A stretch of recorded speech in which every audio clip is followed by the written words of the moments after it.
আসসালামু আলাইকুম দ্বিতীয় শ্রেণীর শিক্ষার্থী এবং অভিভাবকবৃন্দ। রশনস এডুকেয়ার থেকে সবাইকে শুভেচ্ছা ও স্বাগতম। আমার বাংলা বই দ্বিতীয় শ্রেণীর এই সবগুলো পাঠ আমরা শেষ করে দিলাম। এখন এই বইয়ের পেছনের পৃষ্ঠায় অর্থাৎ হচ্ছে 63 নম্বর পৃষ্ঠায় হচ্ছে অনেকগুলো শব্দার্থ দেওয়া রয়েছে। তা আজকে আমি এই শব্দার্থগুলো তোমাদের সাথে আলোচনা করব। যে শব্দের অর্থ জেনে নিতে, অর্থ শব্দার্থ, যেমন সরিয়া দিয়ে শুরু করা হয়েছে। শব্দ অর্থ আহরণ, আহরণ অর্থ কি? জোগাড় করা। আখি, আখি অর্থ চোখ। ক দিয়ে কালবৈশাখী, বৈশাখ মাসের ঝড়কে কালবৈশাখী বলে। কুয়াশা, কুয়াশা অর্থ বাতাসে ভাসা পানির কণা। খাদ্য, খাদ্য অর্থ খাবার। খোড়া, খোড়া অর্থ গর্ত করা। গোলাঘর, গোলাঘর অর্থ যে ঘরে ফসল রাখা হয়। চিড়িয়াখানা, যেখানে দেখানোর জন্য পশু পাখি রাখা হয়। ছানা, ছানা অর্থ বাচ্চা। জবাব, জবাব অর্থ উত্তর। তারপর ঝাঁক, ঝাঁক অর্থ দল। ঢালু, ঢালু অর্থ নিচু। তৃণলতা, তৃণলতা অর্থ ঘাস ও লতা। থেকে থেকে, থেকে থেকে অর্থ একটু পর পর। দরদি, দরদি অর্থ যার দরদ বা ভালোবাসা আছে।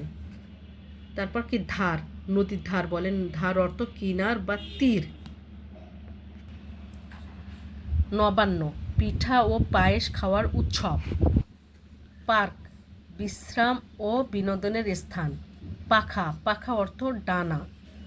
পরাগ, পরাগ অর্থ ফুলের রেণু। পাঠশালা, পাঠশালা অর্থ স্কুল। পহেলা, পহেলা অর্থ প্রথম। পরীক্ষা, পরীক্ষা অর্থ খাল। পুচকে, পুচকে অর্থ ছোট। বিশ্বযুদ্ধ, বিশ্বযুদ্ধ অর্থ দুনিয়া জুড়ে যে যুদ্ধ তাকে বিশ্বযুদ্ধ বলে। বাহারি, নানা রকম। বুনি, বুনি অর্থ বানাই। রূপালি, রূপালি অর্থ রূপার মতো চকচকে। রোজ, প্রতিদিন। শীষ, সুরালা, ডাক। সঞ্চয় অর্থ জমা। সোনালি, সোনালি অর্থ সোনার মতো রং।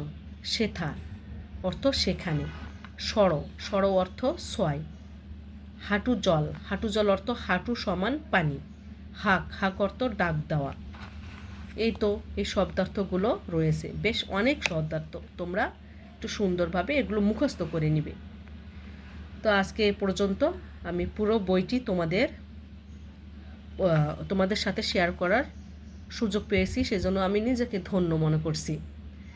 এবং আমার এই প্লে লিস্টে আমার বাংলা বই দ্বিতীয় শ্রেণীর পুরা বইটার আমার লেসন রয়েছে, পাঠগুলো রয়েছে আমার প্লে লিস্টে রশনস এডুকেয়ারে।